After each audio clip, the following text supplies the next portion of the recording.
master's level registered dietitian here in Los Angeles. I'm the founder of Nutrition and Recovery.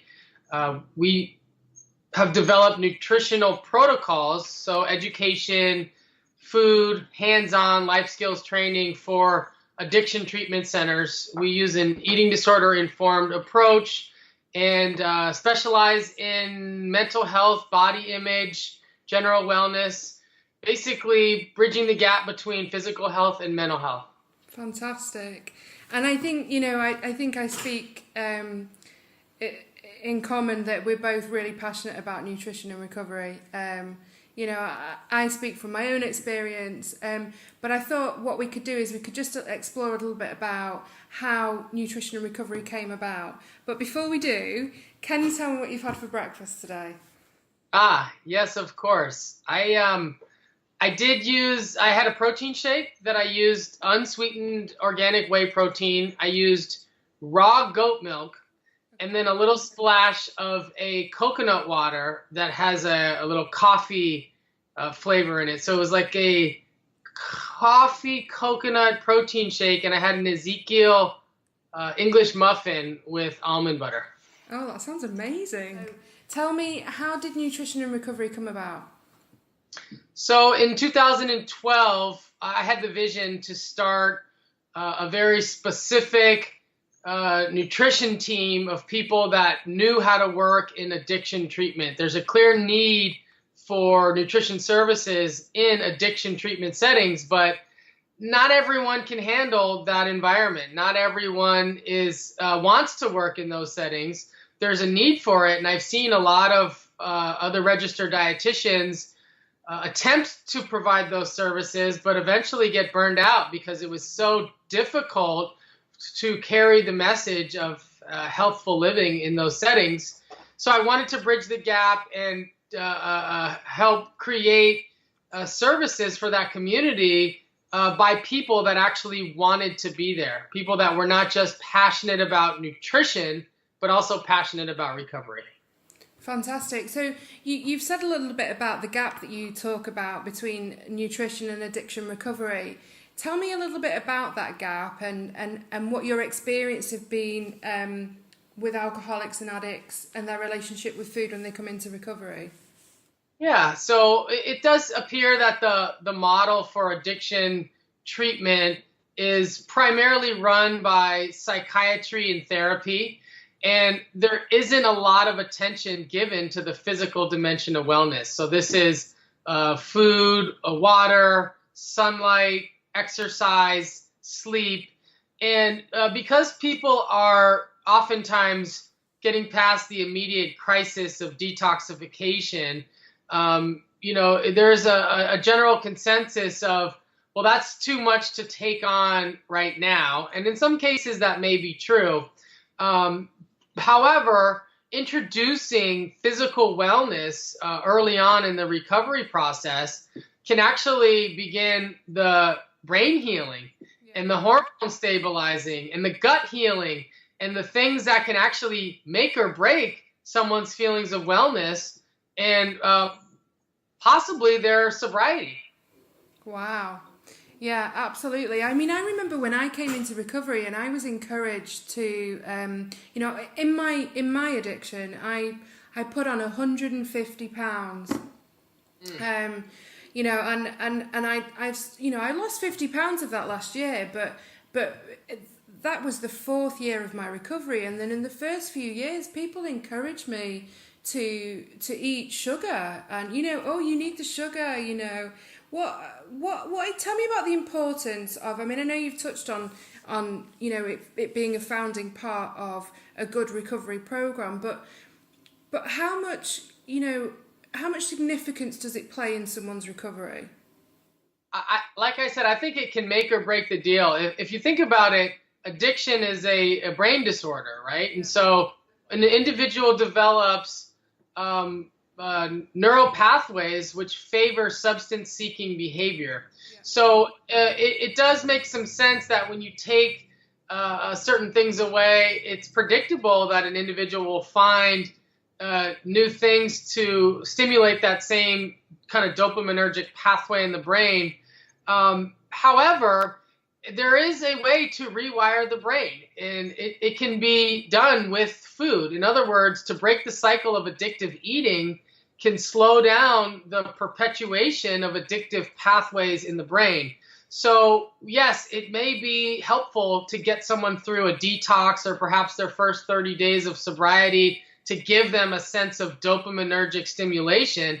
The question that I pose to people is, when do we need to intervene? When do we need to step in and say something's got to change, right? So one of my major philosophies is that there is a difference in a nutrition intervention at 6 hours sober versus 6 days versus 6 weeks versus 6 months, right?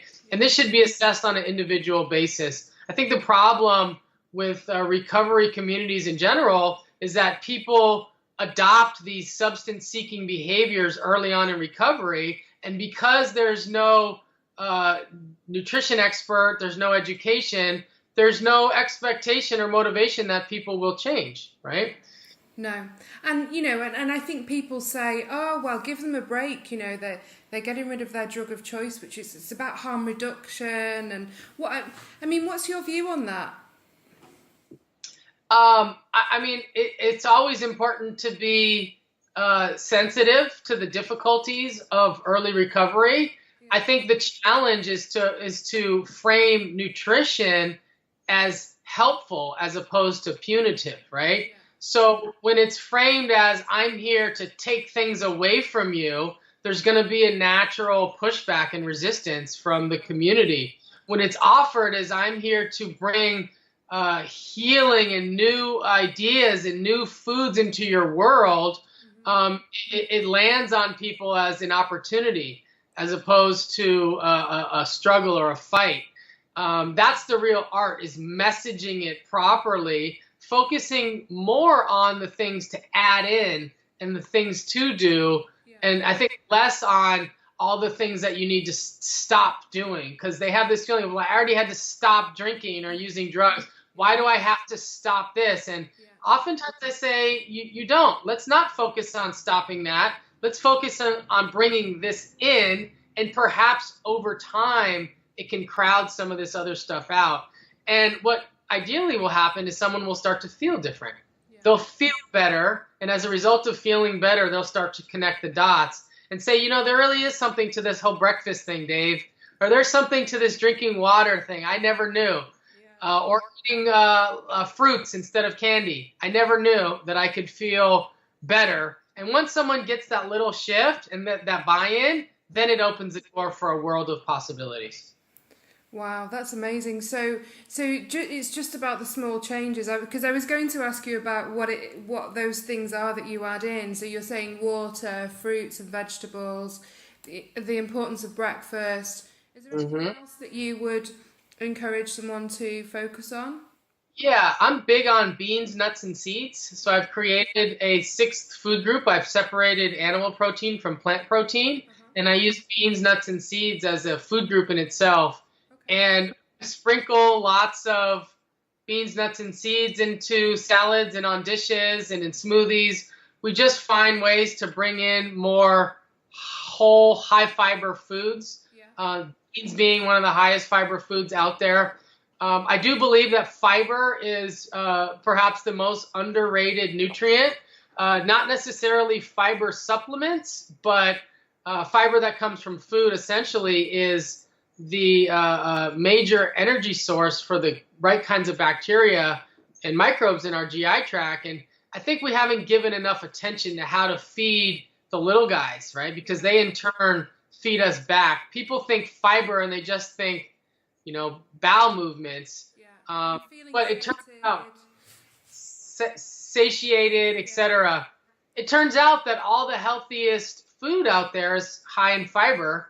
So if someone is not what I call fiber friendly, their system isn't primed to break down fruits and vegetables and whole grains and beans and things of that nature, it's going to be very difficult to expect them to change the way they eat when the body physically rejects some of the food, right? So gradual is critical. I tell people, let's start with 1 baby carrot and then go up to 2, and prime the stomach to be able to actually handle these foods, so that, the body can eventually accept foods that it used to reject. That's what I love to see. People say, I can't. I understand that if you eat sour candy, it might be difficult to enjoy the taste of a peach, right? But when you start eating the peach every day and you stop eating that, eventually the peach starts to taste good. It might take several weeks. There's some old wisdom which suggests behavior change takes 3 weeks, but I have found that when it comes to nutrition and making these kind of changes, it's more like 3 months. Yeah. Yeah. How do you tackle because I find that, in my experience, that the disordered eating with people in recovery, it tends to be either a lack of education and, they just don't care because the drugs have taken precedent. And so when you introduce foods in the way that you've suggested, then, and they take that on board and it works quite well. And then there's another group of people that have deep sort of psychological issues related to food and I can only speak for the sort of 2 years or so that I've been running my site. I've seen that particularly with women, there's a lot of disordered behaviour in relationship to food. How do you tackle that differently?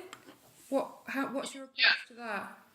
It's a great question. I actually have a model that I developed, which is in press right now in a journal that I'll be able to share with you very soon. Yeah, and it looks at how disordered eating can fall more so on the spectrum of it's about the food versus it's not about the food, right? So for some people, if there's a marked physiological response to the substances, as we know with addiction, with compulsion and cravings, and there's more physical symptomatology versus more classic eating disorder types where there's more underlying psychological issues, shame, body image issues, unresolved trauma, and the food is more of just a symptom, right? As opposed to the primary thing that needs to be addressed.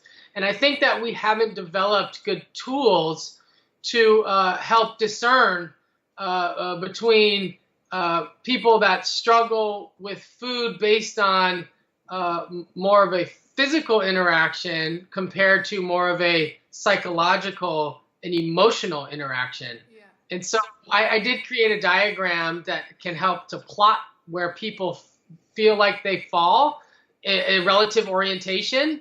And then the utility of it is that the provider, the dietitian, therapist, treatment team, etc., can all come to an agreement about where they see this particular patient or client so that they're not getting different messages from everyone on the treatment team, right? Because there's such a wide range of ways people approach things like food-related issues. Some people say, with sugar, you need to be abstinent. Other people say, well, it's the abstinence that causes you to binge, right? And so there's so many different approaches to dealing with disordered eating.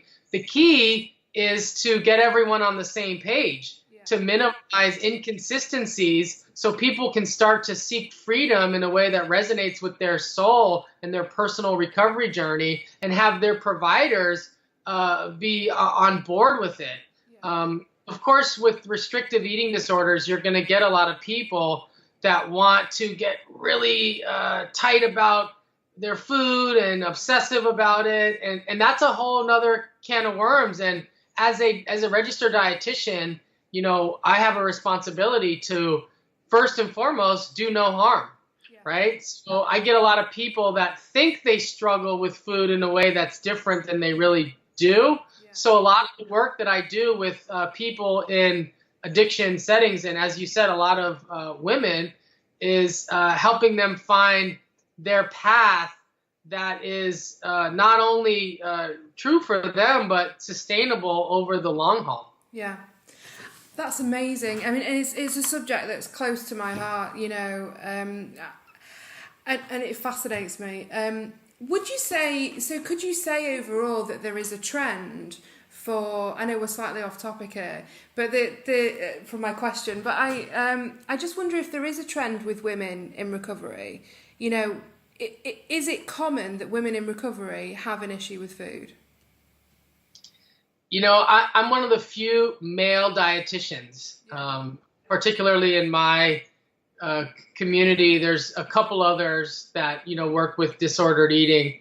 And I've published stuff on males with eating disorders and muscle dysmorphia and body image issues. And I kind of attempted to position myself to be the go-to for males that have food, body, and weight challenges. And while I've certainly worked with quite a few, the majority of the people that seek nutrition counseling are females, which, I don't know if it's because of societal pressures about appearances, or if it's just because females are more inclined to seek help in this particular arena.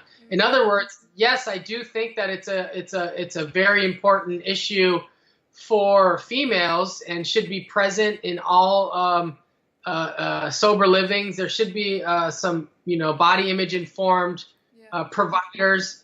But I also think it's because males don't feel comfortable talking about it. I think it's way more prevalent in males than anyone wants to admit or believe. I think that it might even be almost as prevalent in males. It's just perceived by society differently, right? So you get a male sober living where the guys are binging at night, but they go to the gym the next day and lift weights for 2 hours, and they're rooting each other on, like, let's lift and let's eat. Whereas if a female binged at night and then went to go do cardio for 2 hours, we would say, well, that's bulimia nervosa, right? That's binging and purging. But if a guy's doing the same behavior, we're saying, oh, that's just normal early recovery, like lift on, bro, right? So I think we have a lens which is somewhat distorted in favor of identifying food and body issues with women and fail to see how significant they are with men. Men have body image issues and spend significant time in impairment and distress, and just don't talk about it to the same extent. I think this is an issue which will become more and more obvious in the near future. But I do think there will be a general resistance to men seeking help in this department because it just doesn't feel like a manly thing to do. Seeing as we're talking about men lifting in the gym and cardio, let's talk about your view on the importance of physical wellness in recovery and exercise. Yes. So I have been very much interested in the benefits of exercise on mental health, right? So it's a shame that we think about nutrition and exercise and think physical fitness, calories, muscles, abs, etc., and don't give enough attention to how nutrition affects our mood and our brain function, right? So I think that using exercise as a healing modality for the brain is critical. And then with that, it's important to diversify the type of exercise. So not just doing indoor, but doing indoor and outdoor, not just lifting weights, but doing yoga, because for people that are in early recovery, there's a tendency to go to extremes, right? Someone falls in love with lifting weights and they want to do it 2 hours a day and take no days off. And I think that there's some truth to this idea that you can't expect people to have no extremes. You almost want to honor the fact that that's going to exist. How do we help people manage in that? Right?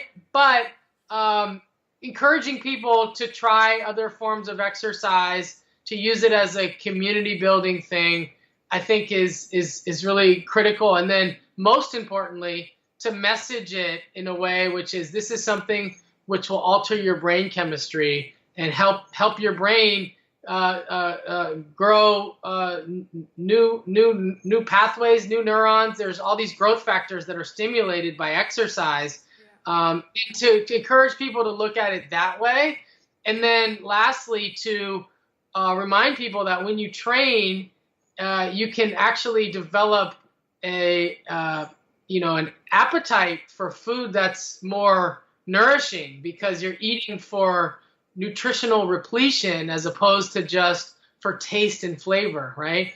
When we're sedentary, we tend to make food choices based on hedonic response, right? Taste and palatability, right? But when we're training, we start eating more for nutritional need.